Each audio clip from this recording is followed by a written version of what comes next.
faly miarahaba antsika rehetra ny tenako amin'izao andro anio izao.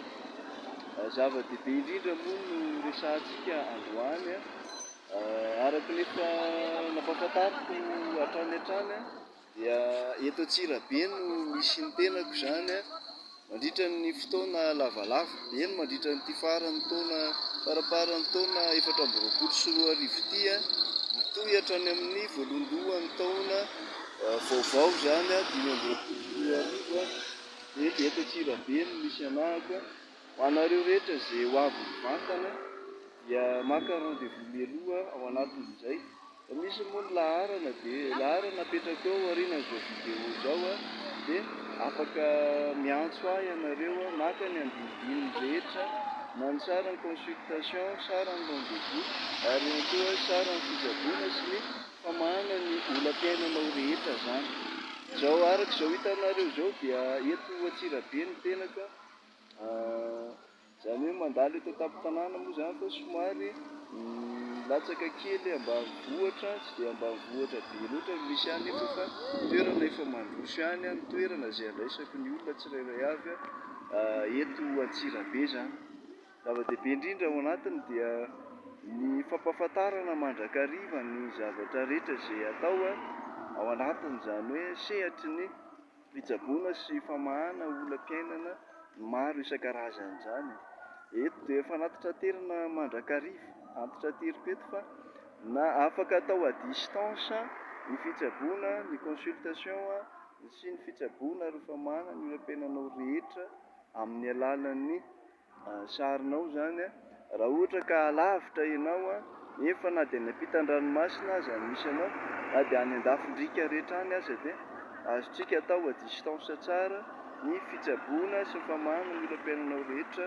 torak'izay ihany koa ny consultation izany. Dia manao ny fizahana vintana ihany koa ny tenako ao anatin'izay moa izay ilay hoe fitsaboana ara-panahy amin'ny fomba malagasy tanahy indrindra mba atao ny fizahana vintana amin'ny lafin-javatra rehetra. Mety tsisy n'inona ho atao ianao afa-tsy hoe mba te hamantatra ny vintanao fotsiny dia te hitsabo ny vintanao raha ohatra ka ilaina ny fitsaboana izany mba hombiazanao amin'ny zavatra rehetra izay ataonao, hombiazanao amin'ny sehatra rehetra izay ataonao ety ambonin'ny tany. Izay indrindra no mahatonga manely mandrakariva an'izao fampahafantarana izao mba tsy ho diso lalana ianao fa aty amin'ny Cohen Andreas Falmerantsov izany ny lalana izay hivanao raha hanao fitsaboana ara-panahy ianao. Eny io moa izany safidin'ny tsirairay fa fampahafantarana no ataoko ao anatin'ilay izy, fampahafantarana no ataoko izany dia safidin'ny tsirairay indray ny hirosona tsia amin'ny fitsaboana sy famahana izany olana rehetra izany. Anatin'izay eto ny fitsaboana aretina mandrakariva no resahantsika hatramin'izay ao ireny miloko sy antenaiko fa efa fantatrareo tsirairay avy ireny manao ahoana izany hoe fitsaboana sy famahana ny olana amin'ny alalan'ny fitsaboana aretina izany. Maro dia maro ny efa fanazavana napetrako teto, ao ny aretina vokatry ny mosavy, ao ny aretina tsy sitram-panafody, ao ihany koa ny aretina dia tsy nahitana fanafany na traizataiza dia afaka tsaboin'ny tenako soa tsara ireny rehetrarehetra ireny. Ao ihany koa ny aretin-dehilahy izay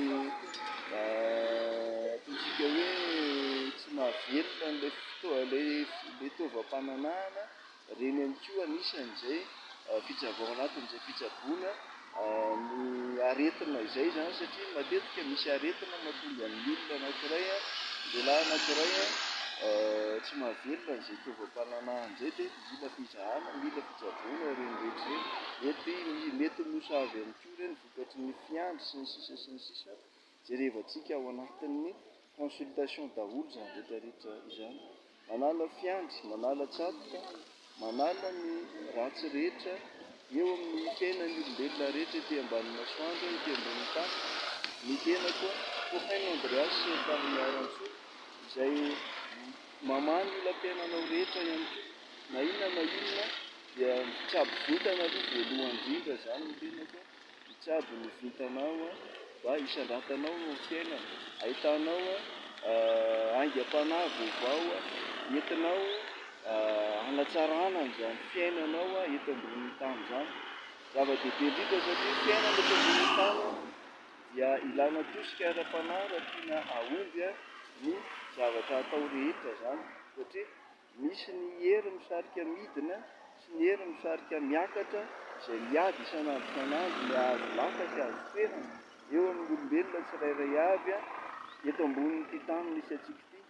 Ady ara-panahy izy io izay tsy hitanao maso, fa kosa anjaranao no mandray ny fepetra rehetra izany manaraka an'izany hoe manao an'izany hoe tosika ara-panahy lehibe izay ataoko izany mba hanindrotana anao avy dia avy, hanakanana ny hery ratsy izay misarika anao midina mba ho ny hery tsara misarika anao miakatra ihany no tanterahana sy atao manjaka eo amin'ny fiainanao izany dia inona nataonao anatin'izay na amin'ny lafiny ara-pitiavana, na amin'ny lafiny ara-kasa, ara-bola, na amin'ny lafiny mpiainana maro samihafa dia mahomby sy misotra tsara araka ny misy daholo zavatra rehetra. Afaka mametraka fanontaniana ianareo dia ny mbola eto ny tenako. Raha tsy misy moa ny fanontaniana dia toizako ihany ny fampahafantarana izay ataoko izany mahakasika an'izay. Anatin'izay fanandratana ny fari-piainan'ny olona tsirairay avy izay dia tafiditra ao anatin'izay ny fanomezana ny fisintomam-bola, fanomezana ny fisintomam-bola ho an'ny varotra, ho an'ny asa fandraharana maro isan-karazany ary ihany koa ho an'ny sehatr'asa rehetra izay misy anao izany. Izay no mahatonga milaza mandrakareo hoe aza misalasala manontany ny andinindininy rehetra mahakasika an'izany fitsaboana ara-panahy izay ataoko izany raha ohatra ka vonona ianao, raha ohatra ka resy lahatra ianao dia ity ny vahaolana lehibe, ny olana ara-pitiavana, ny olana ara-kasa, ny olana ara-vintana, zavatra rehetra izay tsy mampahomby anao ny fiainanao io dia ny vintana no mahatonga an'io, vintana no mila tsaboana, vintana no mila fanarenana. Tafiditra ao anatin'izay vintana izay ny karma izay hery ratsy misarika ny olona midina, trosa lehibe avy amin'ny trosa lehibe ara-panahy izay entin'ny olona tsirairay avy sy baben'ny olona tsirairay avy eo amin'ny fiainana izany dia reny jerevantsika diovina ny karma ary ampitomboana ilay dharma izay hery tsara misintona anao miakatra izay fidrany lehibe avy amin'ilay pahary. Mampiasa ny herin'ilay pahary isika ho fanandratana ny fari-piainan'ny olona tsirairay avy, ho fanandratana ny mombamomba ny tsirairay avy fa mahana karazana olana maro isan-karazany ihany koa no ampy. Izay zany ny mahakasika ny fampahafantarana izay nataoko androany, fotoanantsika androany miantoko miariva. Raha misy ny fanontaniana dia raisiko, raha tsy misy moa dia ampahafantariko eto fa ny sara manokana ny consultation sy ny fitsaboana, ny sara manokana ny consultation izay fizahana mialoha izany atao ary ao anatin'izay koa ny sara manokana ny fitsaboana sy ny famahana ny olam-piainanao rehetra ao anatin'izay. Zava-dehibe izany satria ilaina ampahafantarina mandrakariva izany ho mariky ny fifanajana sy mariky ny mba hoe olona fa mahalala izany manatona mba olona fa mahafantatra izany no miantso ahy dia mampahafantatra sy manome fanampanazavana fotsiny sisa ao anatin'izay. Raha ho avy mivantana ianao dia eto Antsirabe no misy anahy, za tsy mampilahatra fa sur rendez-vous mandrakariva no ifandraisako ny olona tsirairay avy izay ho avy anatin'ahy izany